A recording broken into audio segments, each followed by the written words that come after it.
Hello friends, welcome to Club Crafteria. If you are new to this channel, subscribe my channel by clicking the subscribe and bell button to get more videos. In this video, we will see how to overcome the curl in the project. First, we'll see how our project get curls up. This is because when we do extra stitches. So now let's see how to overcome this curl. For that, we have to use stitch markers as well as we have to count the stitches in each round. So now let's see how to do them. We'll start with a magic circle. Do chain 2, 1, 2. Do a double crochet in the next stitch. Double crochet in the loop. While doing double crochet, it is best to work 12 double crochet inside this magic circle. If you do more than 12, your project can get curls up. So if you see here, I have done 16 half double crochet in the magic circle. So when you pull this yarn to close the circle, you can see your project gets curled little bit. And we will finish it off by doing a slip stitch and we'll continue working. So from starting round itself, your project will get curled up. So while doing double crochet, it is advisable to do 12 double crochet in the magic circle. Now if you see, we have done 12 double crochet in the circle, and if you pull this yarn to close the circle, it doesn't curls up. All the stitches are straight. So your project will not curl up. Next, while finishing this round, we have to do a slip stitch in the first double crochet. Sometimes we will do the slip stitch in the chain 2 which we have started. So this will make an extra stitch. So we need to be careful that we are doing the slip stitch in this first double crochet. After completing the first round, it looks like this. For next round, do chain 3. 1, 2, 3.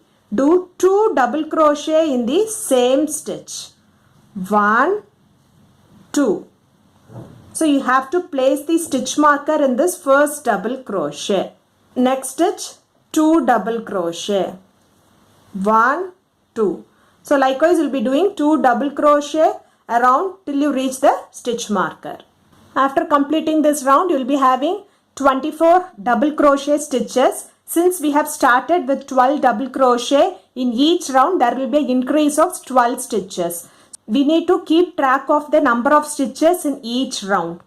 And we have to finish this round by doing a slip stitch where we have inserted the stitch marker. Sometimes we may do a slip stitch in this chain 3. This chain 3 doesn't act as a double crochet. But while working in rounds, sometimes we may end up with this chain 3. So this makes an extra stitch. Same way, instead of completing in this stitch, we may do 2 more double crochet in this stitch here where we have done the chain 3 stitch. So this also will make you extra stitch and this makes curls in the project. So remove this and do a slip stitch in this first double crochet. So if you see, after completing the second round, there is no curl and the circle looks flat. So these are the tips which you have to follow while working in rounds. So do chain 3. For next round, do 1 double crochet and place the stitch marker in that double crochet. The chain 3 doesn't access the double crochet. Next stitch, 2 double crochet. 1, 2. Next stitch, 1 double crochet. Next stitch, 2 double crochet. So we have to follow this pattern till you reach the stitch marker. After completing this round, it looks like this. At the end of this round, you are having 36 double crochet stitches. Next, remove the stitch marker and you are going to finish this round by doing a slip stitch in this first double crochet, not in this chain 3. So finish this round by doing a slip stitch. So at the end of this round, if you see, the circle is flat and there is no curls in the project. So these are the tips you have to follow. That is, we need to be careful when you finish a round and you have to keep track of the number of stitches in each round to get rid of this curl in the project. So if you like this video, like, share, comment this video and also subscribe to my channel by clicking the subscribe and bell button to get more videos. Thank you friends.